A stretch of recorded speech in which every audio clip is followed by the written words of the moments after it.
નમસ્તે. ये परा બધા મજામાં? હા. હવે જરા તમારી ક્ષમા માંગીને શરૂઆતમાં થોડું મારે હિન્દીમાં બોલવું પડશે. બાબા બન્યા है तो हिंदी बोलना पड़ेगा ना. કારણ કે આ મીડિયાવાળા મિત્રોની વિનંતી હતી કે સાહેબ હિન્દીમાં બોલો તો સારું. તો મને થયું કે બધું તો નહીં પણ થોડું ઘણું જરા એમને હાચવી લઈએ. गुजरात के लोकप्रिय मुख्यमंत्री मृदु एवं मक्कम श्री भूपेंद्र सिंह पाटिल, गुजरात सरकार के मंत्री भाई जगदीश पंचाल, इसी धरती के संतान श्री कीर्ति सिंह वाघेला, श्री गजेंद्र सिंह परमार, सांसदगण श्री परबत भाई, भरत सिंह डाभी, दिनेश भाई अनावड़िया, बनास डेयरी के चेयरमैन, ऊर्जावान मेरे साथी भाई शंकर चौधरी, अन्य महानुभाव, बहनों और भाइयों, मां नरेश्वरी और मां अंबाजी की इस पावन धरती को मैं शत शत नमन करता हूं. आप सभी को भी मेरा प्रणाम. शायद जीवन में पहली बार ऐसा अवसर आया होगा कि एक साथ 1.5-2 लाख माताएं बहनें आज मुझे यहां आशीर्वाद दे रही हैं, हम सबको आशीर्वाद दे रही हैं. और जब आप ओवारना ले रही थी तब मैं अपने मन के भाव को रोक नहीं पाता था. आपके आशीर्वाद, मां जगदम्बा की भूमि की माताओं के आशीर्वाद मेरे लिए एक अनमोल आशीर्वाद है, अनमोल शक्ति का केंद्र है, अनमोल ऊर्जा का केंद्र है. मैं बनास की सभी माताओं बहनों को आदरपूर्वक नमन करता हूं. भाइयों और बहनों, बीते 1-2 घंटे में मैं यहां अलग अलग जगहों पर गया हूं. डेयरी सेक्टर से जुड़ी सरकारी योजनाओं की लाभार्थी पशुपालक बहनों से भी मेरी बड़ी विस्तार से बातचीत हुई है. ये जो नया संकुल बना है, पोटैटो प्रोसेसिंग प्लांट है, वहां भी विजिट करने का अवसर मुझे मिला. इस पूरे समय के दौरान जो कुछ भी मैंने देखा, जो चर्चा हुई, जो जानकारियां मुझे दी गई है, उससे मैं बहुत ही प्रभावित हूं. और मैं डेयरी के सभी साथियों को और आप सबको हृदय से बहुत बहुत बधाई देता हूं. भारत में गांव की अर्थव्यवस्थाओं को, माताओं बहनों के सशक्तिकरण को कैसे बल दिया जा सकता है, कोऑपरेटिव मूवमेंट यानी सहकार कैसे आत्मनिर्भर भारत के अभियान को ताकत दे सकता है, ये सब कुछ यहां प्रत्यक्ष अनुभव किया जा सकता है. कुछ महीने पहले मुझे अपने संसदीय क्षेत्र वाराणसी में बनास काशी संकुल का शिलान्यास करने का अवसर मिला था. मैं बनास डेयरी का हृदय से आभार व्यक्त करता हूं कि काशी के मेरे क्षेत्र में आकर के भी वहां के किसानों की सेवा करने का, पशुपालकों की सेवा करने का गुजरात की धरती से बनास डेयरी ने संकल्प किया और अब मूर्त रूप दिया जा रहा है. मैं इसके लिए काशी के सांसद के नाते मैं आप सबका कर्जदार हूं, मैं आप सबका ऋणी हूं. और इसलिए मैं विशेष रूप से बनास डेयरी को हृदय से धन्यवाद करता हूं। आज यहां बनास डेयरी संकुल के लोकार्पण का कार्यक्रम का हिस्सा बनकर मेरी खुशी अनेक गुना बढ़ गई है।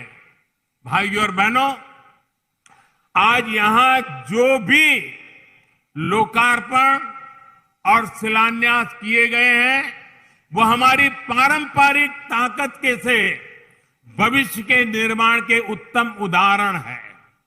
बनास डेयरी संकुल, चीज और वे प्लांट, ये सभी तो डेयरी सेक्टर के विस्तार से अहम है ही।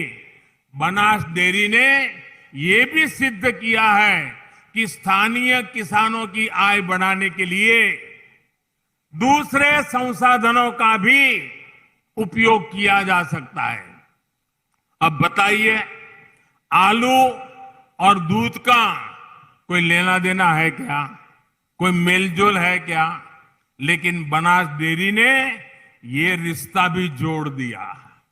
दूध, छाछ, दही, पनीर, आइसक्रीम के साथ ही आलू टिक्की, आलू wedge, french fries, hash brown, burger patties जैसे उत्पादों को भी बनास डेयरी ने किसानों का सामर्थ्य बना दिया है।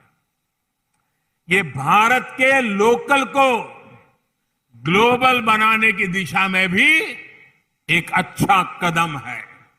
साथियों, बनासकांठा जैसे कम वर्षा वाले जिले की ताकत कांकरेज गाय, मैसानी भैंस और यहां के आलू से कैसे किसानों की तकदीर बदल सकती है, ये मॉडल आज बनासकांठा में हम देख।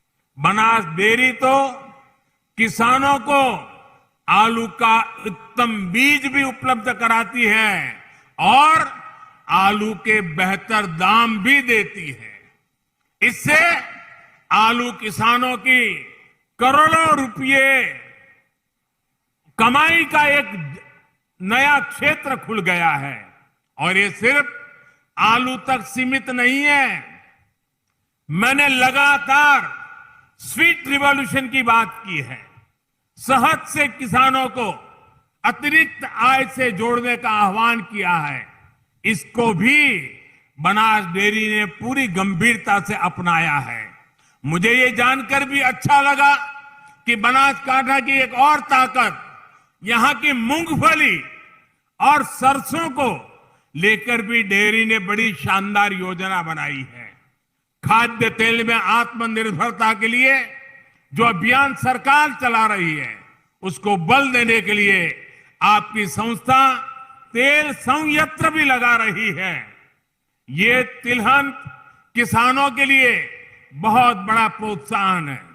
भाइयों और बहनों, आज यहां एक बायो सीएनजी प्लांट का लोकार्पण किया गया है और 4 गोबर गैस प्लांट का शिलान्यास हुआ है।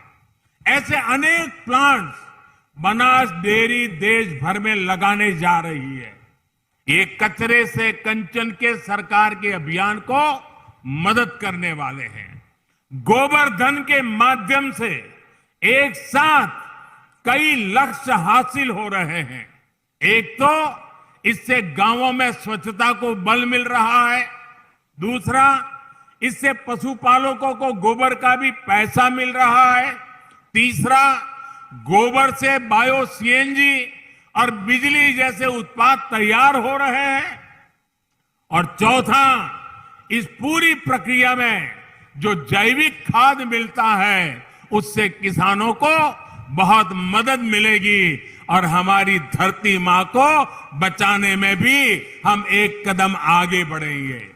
इस प्रकार के प्रयास जब बनास डेयरी के माध्यम से पूरे देश में पहुंचेंगे तो निश्चित रूप से हमारी ग्रामीण अर्थव्यवस्था मजबूत होगी, गांव मजबूत होंगे, हमारी बहनें बेटियां सशक्त होगी। साथियों, गुजरात आज सफलता की जिस ऊंचाई पर है, विकास की जिस ऊंचाई पर है, वो हर गुजराती को गर्व से भर देता है। इसका अनुभव मैंने कल गांधीनगर के विद्या समीक्षा केंद्र में भी किया। गुजरात के बच्चों के भविष्य को, हमारी आने वाली पीढ़ियों को संवारने के लिए विद्या समीक्षा केंद्र एक बहुत ताकत बन रहा है। हमारी सरकारी प्राथमिक शाला उसके लिए इतनी बड़ी टेक्नोलॉजी का उपयोग, ये दुनिया के लिए एक अजूबा है। वैसे मैं इस सेक्टर से पहले से जुड़ा रहा हूं, लेकिन गुजरात सरकार के निमंत्रण पर कल मैं विशेष तौर पर गांधीनगर में इसे देखने गया था। विद्या समीक्षा केंद्र के काम का जो विस्तार है, टेक्नोलॉजी का जो बेहतरीन इस्तेमाल इसमें किया गया है, वो देखकर मुझे बहुत अच्छा लगा। हमारे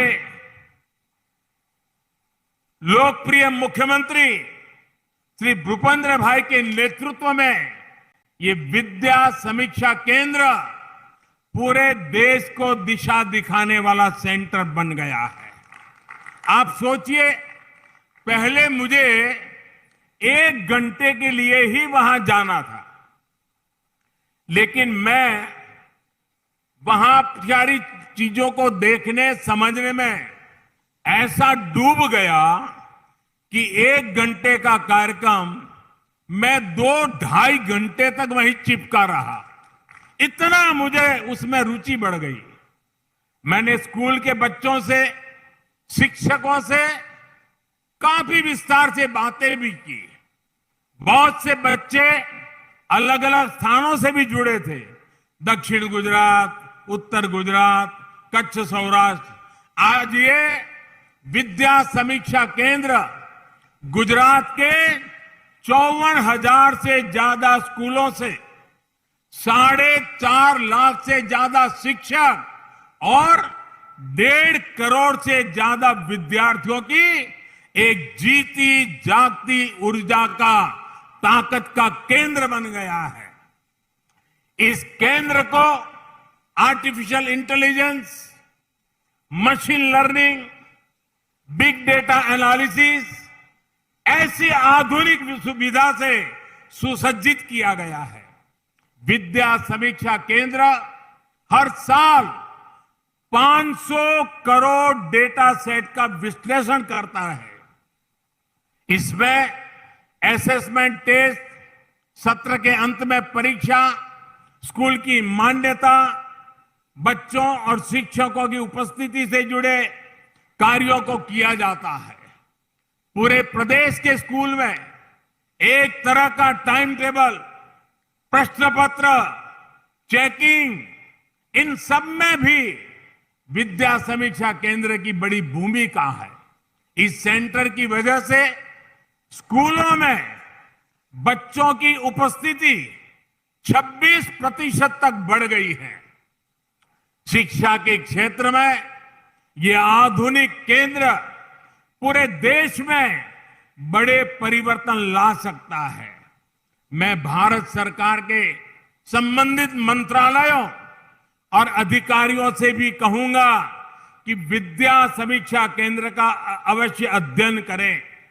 विभिन्न राज्यों के संबंधित मंत्रालय भी गांधीनगर आए, इसकी व्यवस्था का अध्ययन करें। विद्या समीक्षा केंद्र जैसा आधुनिक व्यवस्था का लाभ देश के जितने ज्यादा बच्चों को मिलेगा, उतना ही भारत का भविष्य उज्जवल बने।